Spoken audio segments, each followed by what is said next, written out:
Head of Marvel Studios Kevin Feige has told people that right now they are in the planning stages and they have mapped out the next decade for the X-Men once Secret Wars is over.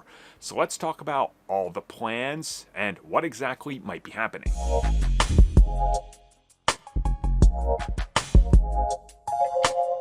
So once again, this video is going to be a bit longer, and it's going to include quite a few things here, from official comments to statements that have been made by people in Marvel to what the trades have said and some of the rumors out there that are supported by evidence. So we're going to encompass all of this and talk about the 10-year plan that Marvel Studios has, I guess, in motion that they're going to be putting into effect, by the sounds of it, after Secret Wars is out. So with that in mind, we are going to get into the first piece of this puzzle, the first piece of news. And if you guys would like a breakdown of everything, there is going to be timestamps in this, because again, it's going to be a bit of a longer video. So let's get into what we know.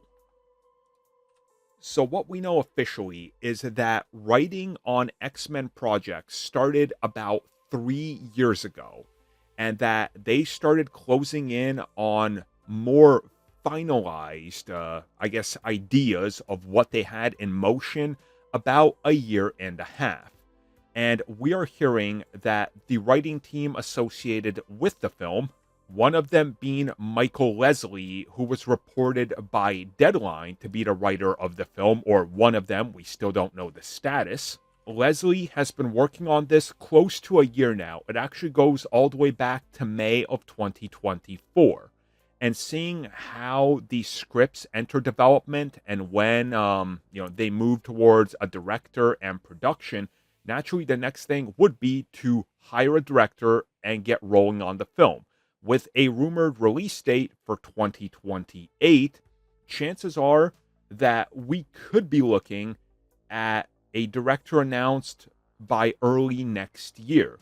And with Marvel's typical 1-year turnaround time with shooting and post-production, you could see the film coming out in summer of 28, and honestly maybe even a little earlier, but I would say 2028 is probably on point.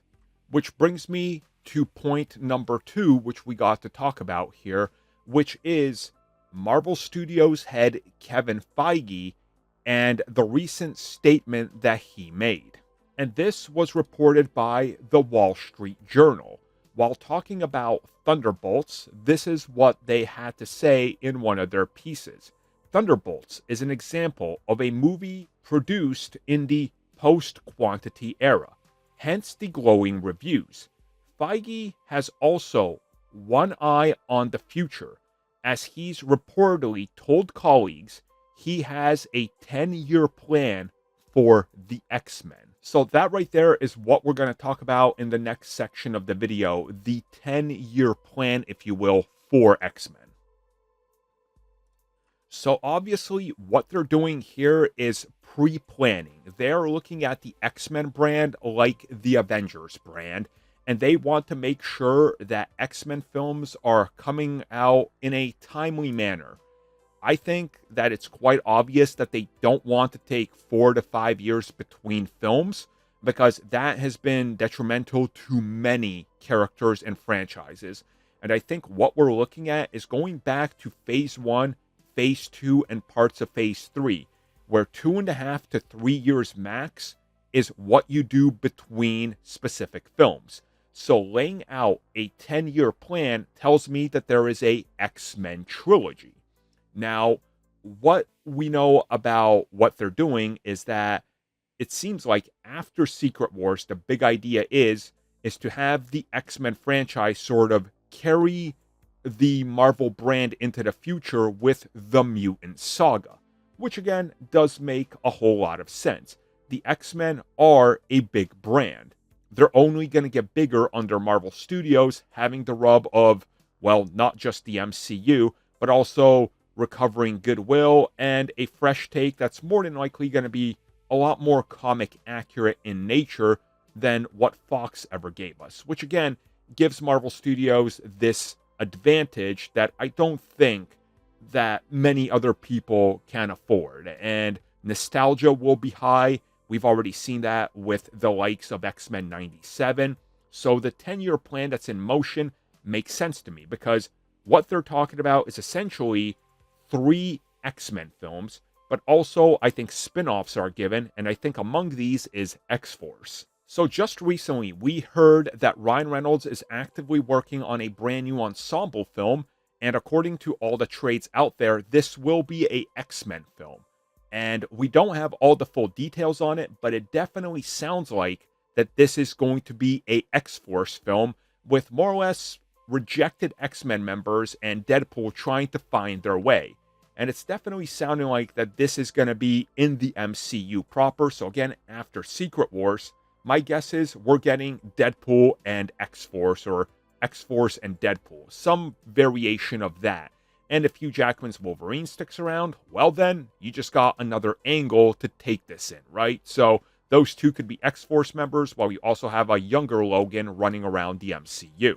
And maybe even bring some of the other characters like X-23 or whoever survives Secret Wars on top of whoever are the new X-Men into X-Force, which then brings us into X-Men leaks. So yeah, X-Men leaks.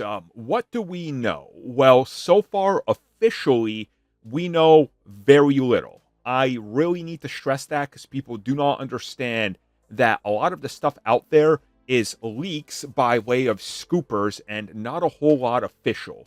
The thing we keep hearing is that the villain of the first piece will be Mr. Sinister, and that Magneto will be in the background, built up as sort of a bigger foe that's, running the Brotherhood of Shadows, hiding in the background, and that they don't want to do him right out the gate, because that's not the point. So sort of taking that Fantastic Four first steps approach. No Doctor Doom out the gate, but multiverse version of Silver Surfer and Galactus, yeah, we'll do that, but Doctor Doom is the big deal, right? He's the big villain. Magneto's the big one for X-Men.